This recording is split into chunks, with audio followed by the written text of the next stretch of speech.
everyone, this is Miss Gromick. I am making a video on our Hump Stitch seed bead project. I'm going to be showing you how to start the project and what you're going to need. For this project, the assignment is to make a keychain. In order to make a keychain, you will need to design one of these papers, and it is 5 across by 50 rows down. Will make this keychain. If you are someone who moves very quickly and has the extra time, you could make a bracelet. You would just have to do your paper twice in order to make the bracelet. It's double the length of the keychain. So keep in mind, if you choose that, it means double the time as well. Things you will need. You will need your design colored in with marker or colored pencil, and you would take one of these cups from the back table. You would count how many you need of every one of these colors in your design, write the amount on the back. So 150 yellow, 50 pink, 50 green.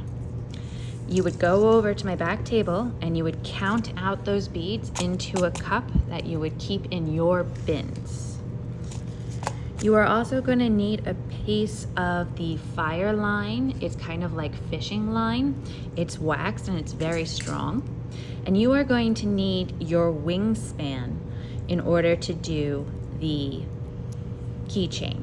If you want to do a bracelet, still start with the wingspan, and then we can always add more string as needed. The last thing you are going to need to start this is a needle. I have them numbered 1 through 25, so every student will get one. I'll assign them alphabetically. At the end of class, you cannot keep these needles. You have to return them because the next class will need them. All right, so to get started, I need to take my needle and I need to put it on my string. The best way to do that is to take your fingernails and drag them along the end of the string. There's wax in this string, so that's making the string a little straighter. And then I pinch really close to the end of the string, and I take my needle, and since I'm pinching so close to the end of the string, I can guide it through the hole.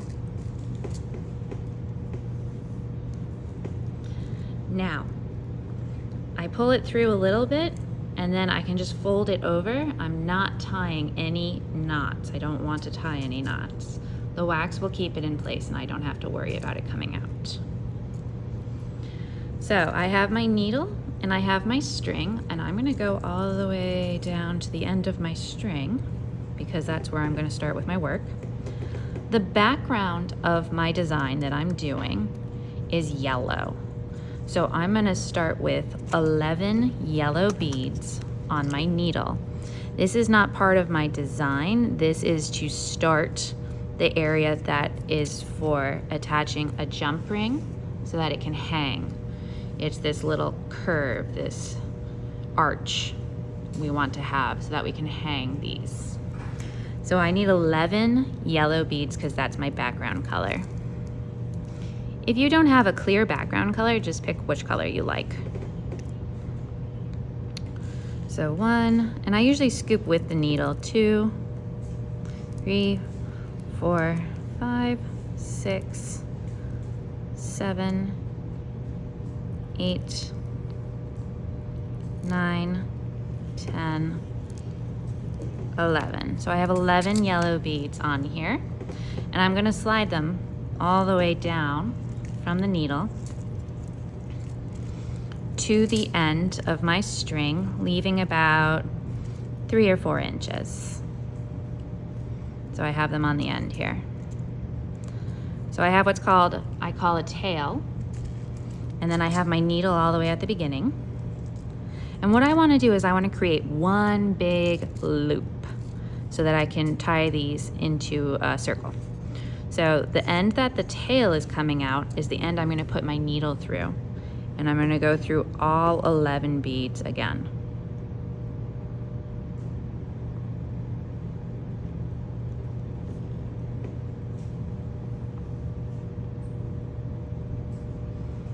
All right, I went through all 11 beads. If you can visualize this, all of my string is in one big loop, so that when I pull the needle through fully and pull this tight,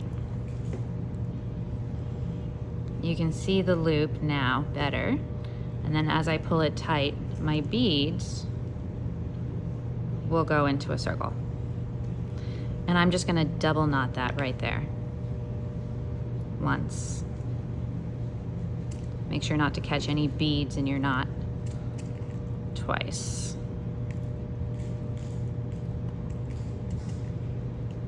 And again, make sure not to catch any beads in your knot.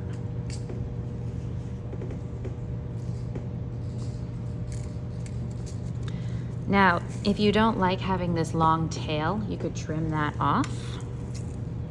Don't go all the way yet, but you can trim it to be short so it's out of your way. So the next thing I need to do before I start working on my actual design is I need to get set up with where I'm going to be adding my design to. If you look at this loop,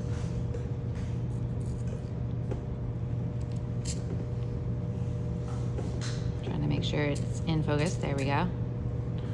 So if you look at this loop, I want to start where the knot is, and I can go to the left or the right, it does not matter. And I'm gonna go 5 over, and I'm gonna go through those 5. So 1, 2, 3. And I don't have to do all 5 at the same time. 1, 2, 3, 4, 5. So again, I started where the knot is and went 5 to the right. But it doesn't matter which side you go towards. You could go 5 to the right, or you could go 5 to the left, it doesn't matter. So I went 5 through from where the knot is, and I'm just gonna pull all the way through.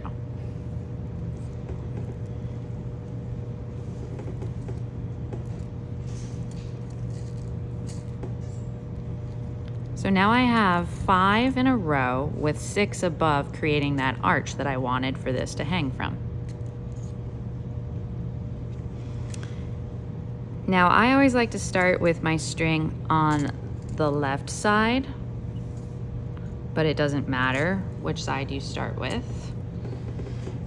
And what I'm going to do is if the string is on my left side, that means I'm going to be adding my next row from the right side. So if I'm adding from the right side and my string is on the left side, I have to read left to right for the first row. So I'll repeat that. String is coming out the left side. Therefore, I have to start on the left side of my pattern and read left to right. If my pattern is symmetrical, I don't have to worry about this, and it doesn't matter what side I start on. But if I have a non-symmetrical design, then I have to pay attention. So, start on the left, yellow, yellow, green, pink, yellow. Again, you guys would have counted out exactly what colors you needed for your designs. I didn't, since this is just a demo. So I'm gonna take yellow, yellow. We'll do a dark green. I need a pink, and then another yellow. So if I look at this on my needle from left to right, from the bottom of my needle to the top of my needle, should be yellow, yellow, green, pink, yellow. And what I'm going to do is I am going to add that to the old 5 that I started with. So, making sure I show you guys the right thing. All right, so I'm going to go 1, 2, 3, 4, 5, and I'm going to start from the side that the string's not coming out. So the string's coming out on the left, I'm going to go through on the right.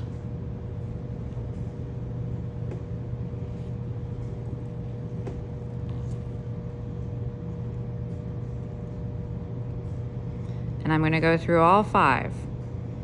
Strings coming out the left, I'm going through on the right. If I can't get through all 5 in one go, it's fine. I could just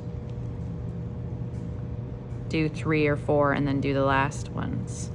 But I'm gonna pull that tight, and you'll see once again, by adding on the opposite side the string is coming out, I have a large loop.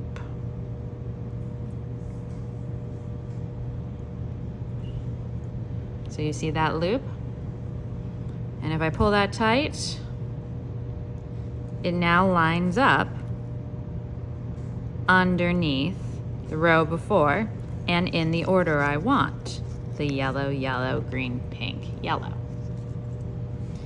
So that's just adding. We added those. But if you pay attention to where my string is now coming out, it's coming out the first row, not the new row. So if I was to try to add again, it would add to that first row again, not the new row. So after you add, you always have to do what's called a lock. Lock the new row in place. And the lock is on the side that the string is. So you add on the opposite, you lock on the same. So in order to lock this new row in place, I'm gonna take my needle, and on the same side the string's coming out, I'm going to go through that row. So that when I pull that tight, I am now out the new row, not the old row, and I can add again. So I did my first row. I would take a marker or a pencil and I would mark that so that I know that I completed that row. If class was to end and I come back next class, I know where to pick up where I left off. So I'm going to show you how to add one more row. Now my string is out the right side this time. And my pattern is once again not symmetrical. If it was symmetrical, it would not matter. But since my string is out the right side, I'm going to take my needle and I'm going to read the next row right to left. Whatever side the string is on is the side I read from. So now I need to put onto my needle a pink, a green, a yellow, yellow, yellow. So let's get those. Again, I like to scoop with the needle. It's just easier to me, but you can do it however you want. Pink, green, and 3 yellows. 1, 2, 3. So I've got those on my needle. String is coming out the right side. So in order to add, I always have to add on the opposite side the string is coming out. So I'm going to add through the left side since the string is coming out the right. And I'm going to pull that tight into one big loop. And you can see it eventually that this is the loop.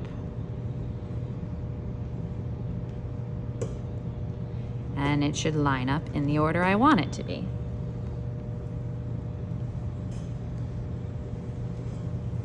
So I added, and now I have pink, green, yellow, yellow, yellow, the way I want it to be. And then what I'm going to do is, don't forget, you have to lock before going to your next row. So the string's coming out the right, I'm locking. Locking is always on the same side the string's coming out. So I'm going to go through the right to the left side. And I'm going to pull that tight. And you really kind of, like, you don't want to have these spaces in between. So make sure you really kind of yank on it. Oop. Really yank on it so that it's actually tight. The beads are designed to be in a nice row because they have flat sides to them. So this is where I am now. And I could mark off that I did my second row. And I just keep going.